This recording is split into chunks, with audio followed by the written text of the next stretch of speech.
What's up, everybody? Welcome to the latest edition of the Stephen A. Smith Show, coming at you as I love to do every weekday over the airwaves of ESPN Radio and ESPN News. 250 plus markets across the United States of America. Check your AM, FM listing nearest you. Plus ESPN Radio on SiriusXM Channel 80, plus ESPN Radio simulcast over the live national television airwaves of ESPN News. Number to call up, as always, is 888-SAY-ESPN. That's 888-729-3776. I don't understand what the news is all about. Mike Trout, star center fielder for the Los Angeles Angels of Anaheim, is about to have the 2 years left on his 6-year, $144.5 million deal ripped to shreds because the Angels are locking this man in pretty much for the rest of his career. At age 26, he's about to get a 12-year deal. It's going to be worth $430 million. Nearly $500 million, ladies and gentlemen. It's going to be $100 million more than Bryce Harper. $105 million more than Giancarlo Stanton. $130 million more than Manny Machado. The list goes on. And I got to admit to you, John, I don't understand what the news is all about. This dude is that great. He's that great. The second that Bryce Harper signed for $330 million, what the hell did you expect Mike Trout to sign for? 340? Oh, no. Bryce Harper can play. Bryce Harper's a bad brother. Had a down year in the first half of the last season when he was batting about 214 before the All-Star break. But make no mistake about it, the upside is great. We know what he brings to the table. We know that the Philadelphia Phillies are lucky to have him. We expect him to be an all-star. We expect him to position the Philadelphia Phillies to compete for World Series. And still, it's nothing. He's nothing compared to Mike Trout. Mike Trout is a bad man. And you know who I reserved that for. Aaron Rodgers. But I'll say it again. Mike Trout is a bad man. He's that bad, as in good. I mean, when you look at what he brings to the table,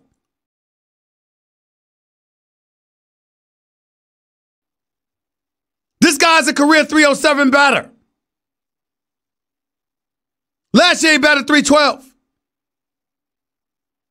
Already at age 26 with 1,065 games on his resume.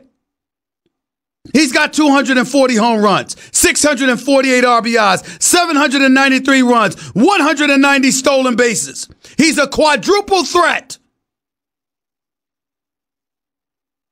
His wins above replacement through age 26 is 10 games above any other center fielder in baseball. What is there to talk about? You know what the real debate is? You know what the real suspense is for this 7-time All-Star, this 2-time American League MVP? Twice he finished runner-up, by the way. Been in the league 7 years.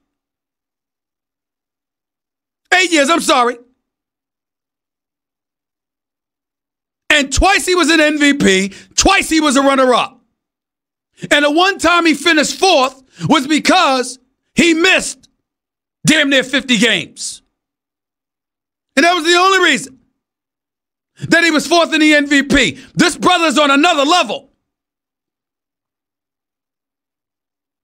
I mean, you just think most wins above replacement through age 26. He's number one. That's better than Ty Cobb and Mickey Mantle. He's that great.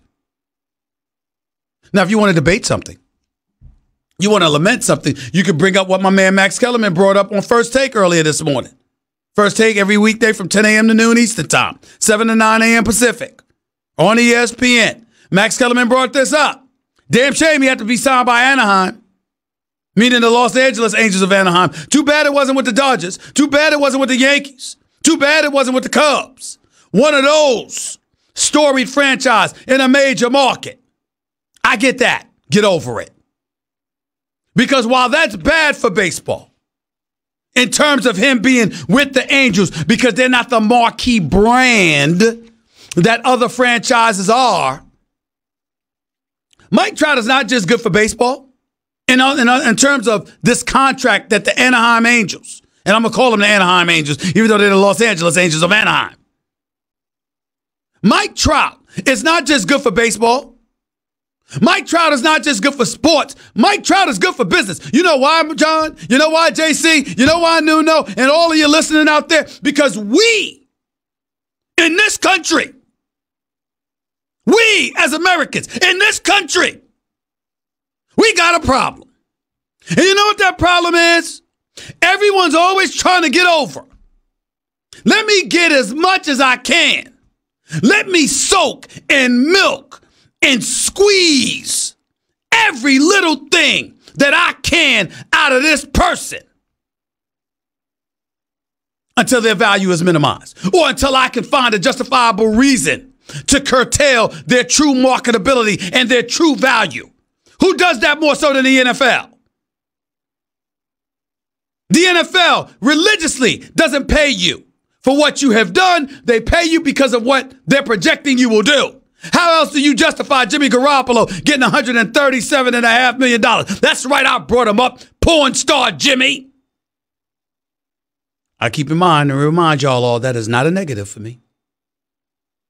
He went out with a porn star in public, in Hollywood, knowing paparazzis were watching him. That's why I came up with the nickname, but there's no disrespect to him. I mean, he could do whatever he wants to do. But I just love that name, porn star Jimmy. But I digress. My point in saying what I'm saying is simple. In the NFL, we see cats getting devalued every day. In the NBA, not so much. Steph Curry, Russell Westbrook, $200+ million deals. LeBron James, because he moved from Cleveland, his old team, to the Los Angeles Lakers, he signs for $153 million over 4 years. That's the max they could offer him. Even though we know that LeBron was worth over $200 million. We're going to see other $200 million players coming down the pike. Kyle Lowry's in Canada, 3 years, $100 million. We see all of this happening. But rarely, even with the great Tom Brady winning 6 Super Bowls, we have a situation where constantly he's called upon to restructure his deal, take pay cuts, etc. Why? Because it's a hard cap in the National Football League, and as a result, you can't build a team if all your money is being chalked up by your star quarterback. So he's got to work with you. Drew Brees has to do the same thing. They just restructured his deal so they could go out and get some cats in free agency if you're the New Orleans Saints. They'll probably come to Aaron Rodgers to do the same as well after the contract he signed with Green Bay last year. Guess what? You're the Angels. And what did you do? Did you sit up there and say, we got Mike Trout locked up for the next 2 years? No, you did not. Did you sit up there and say, let's see how he does this year because he's getting older, even though he's only 26 years of age? No, you did not. What you sat up there and said is, we got a bad brother in our stable. This brother's something special. Look at what he does for us. He contributes to wins, not losses. We look at him and we have defined what his value is. We look at him and we say to ourselves, damn, this brother is special. And with the Phillies just getting Bryce Harper, with Bryce Harper unapologetic in his pursuit of Mike Trout, to the point that the Angels felt compelled to pick up the phone and call Major League Baseball's offices to talk about the Phillies and Bryce Harper commenting about Mike Trout. What did they do? They turned around and they said, you know what? The fact that we've only made the postseason once since 2010, that means once in the last 9 years. That damn sure wasn't because of him. This brother is special. Here's the first $400 million player in Major League Baseball history. Ladies and gentlemen, this is a beautiful day. It's a beautiful day. It's what America is all about. It's what sports in America is supposed to be all about. You see stars in Europe from David Beckham on down. getting taken care of. Lifetime deals or long deals or whatever. And I'm not one that's been down with those 10-year deals. I don't particularly like them. I really, really don't. I personally think, and I still hold true to my statement, that no player should be allowed to sign a deal more than 6 years. But my Lord, if ever there was an exception, if ever there was an individual that you take the rule book and you throw it in the river, if ever there was an individual to look at and to place your faith in and to say, excuse me, we believe in you, it is Mike Trout. This brother is absolutely, positively electrifying in every way imaginable. He can hit for power. He can hit for bases. He can run the bases. He can steal. He's improved his arm strength as an outfielder. He covers a lot of ground out there in center field. He never looks out of shape and unready. He's not an elite player. He's the elite player in all of baseball. His bat speed is there. His power is there. His skill sets haven't diminished. And again, wins above replacement. He's number one in history at his age. Number one, ahead of Ty Cobb, ahead of Mickey Mantle. And 10 games above anybody else playing the sport today.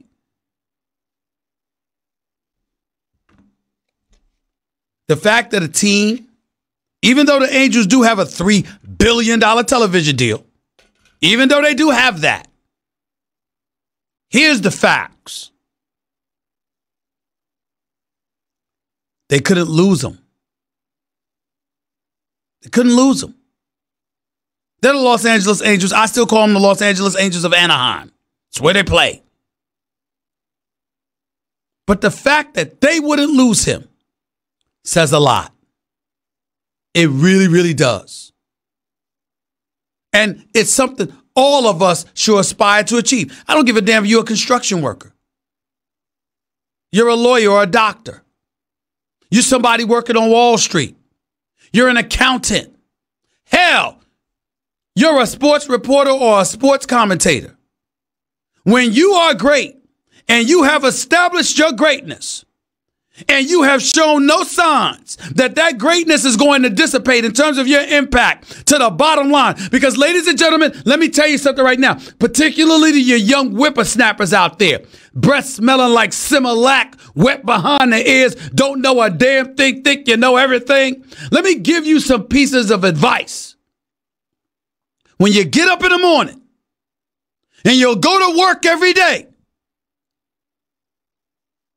and you aspire for greatness and to be rewarded for that greatness, you have to have some tangible piece of evidence validating your value. You have to be able to say, this is what I contribute to the bottom line of the people I have my hand out for monetary compensation. When you can do that, you're on to something. When you can't do it, you're just running your mouth. You don't understand business, period. Not just the business you're in, business, period. To have value, you have to validate yourself as a valuable individual to those who define value. Otherwise, you're nothing. You're nothing. And I don't give a damn what business you look at, what walk of life you're in. We don't have enough people preaching the importance of that. When I give speeches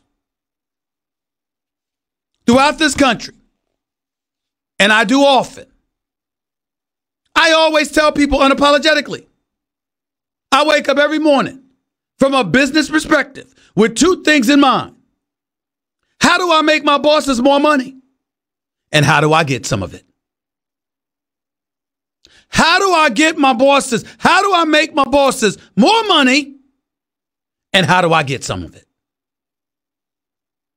When you do that, you're on a path towards success. When you don't do that, you're a pain, a nuisance. The equivalent of a person that comes to the boss with nothing to bring to the table but complaints. Never solutions. Because if you're thinking about winning, you'll always have solutions. Mike Trout is a solution. He ain't a problem. Angels haven't made it to the postseason but once in 9 years. It ain't Mike Trout's fault. He has nothing to do with that. He has absolutely, positively nothing to do with that. Mike Trout ain't the reason they haven't made the postseason since 2010. I can promise you that. Mike Trout's the only reason you really give him a chance. Albert Pujols signed for $240 million, but we know he ain't what he used to be. Mike Scioscia ain't forget how to manage, but there's but so much you can pull out, and nobody's confusing him with Bruce Bochy, who's about to retire, because you've got 3 world championships on your docket. And I love Mike Scioscia. The reality is clear. When you look at Mike Trout, he's that great. And if you're Giancarlo Stanton for the New York Yankees, handle your business. I know this brother got $430 million. It doesn't mean Yankee fans are going to forget that you're in the midst of a $325 million contract, even though you signed it with the Marlins. You a Yankee now. You a Yankee now. I ain't saying you didn't show up. I'm saying show up even more. You Aaron Judge, your day's coming. You're going to get paid mad dollars. Show up. Show up. Gary Sanchez, with all the damn potential that you have, show up. Show up. These are the cornerstones of the Yankees franchise. I can't wait for Didi Gregorius to come back. I got that, but damn it, that ain't what I'm thinking about. Aaron Hicks, I appreciate the fact that you got your $70 million deal. You secured yourself and your family. You've toiled through whatever you had to go through. You paid your dues. You got those guaranteed dollars. I personally think the Yankees got over because you should have got more. But I'm happy you're a Yankee. But the reality of the situation is when we look at the New York Yankees, we ain't think about them as much as we think about Stanton and Judge and Sanchez and Severino. Only reason we think about Sabathia is because he's about to retire, and we appreciate his years of service and the greatness that he's blessed us with from time to time. But we know who the cornerstones of this franchise is or are. You look at Mike Trout, guess what? You'd give them all away for him. Am I lying, John? Am I lying? You'd give away the 3 of them. You'd give every fan that showed up to Yankee Stadium a bag of peanuts and some hot dogs and soda pop. You'd do whatever the hell anybody wanted you to do to get Mike Trout. If Mike Trout signed for $430 million and he was a member of the New York Yankees, people would be complaining all over the world. Them damn Yankees, they just buy everything. And we wouldn't give a damn. But he's staying in Anaheim. And that's fine. But let me tell you something. Even though he got his $430 million, you ain't forgetting the guy that got $325 wearing Yankee pinstripes. You're not forgetting the guy that might end up signing a $300 million deal down the road in Aaron Judge. You ain't forgetting about a guy, a catcher with so much potential that's underachieved in Gary Sanchez. You're the New York Yankees. You see Trout's contract. You know what? You should be on a mission to show one player can't beat a great team. Boston Red Sox, they doing it. They the reigning defending champions. JD Martinez ain't no damn bad outfielder. Look where they at. Mookie Betts is no joke. He ain't no damn Mike Trout. But you don't need Mike Trout to win World Series. You do need Mike Trout to fill the seats for 81 games. We're going to see what happens.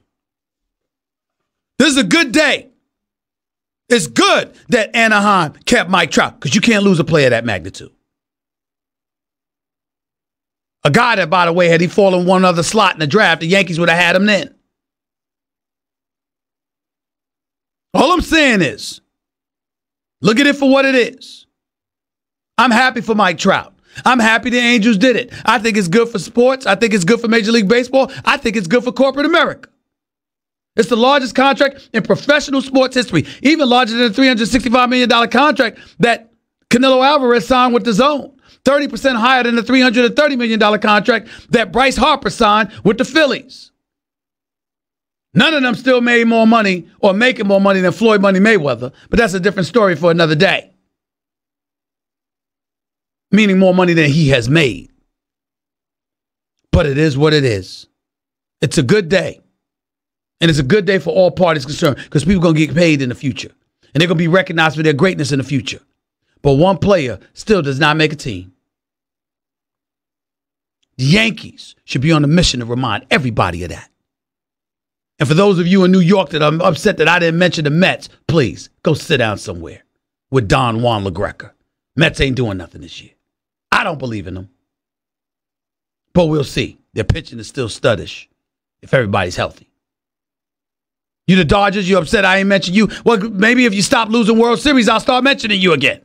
You ain't won a World Series since 1988, and you in L.A. It's kind of pathetic.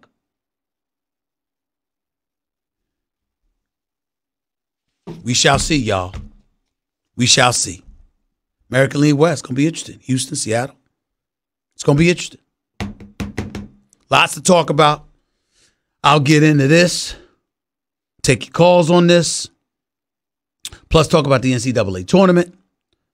Plus get into a little NBA action that transpired last night. And of course, Odell Beckham Jr., Eli Manning, and Dave Gettleman's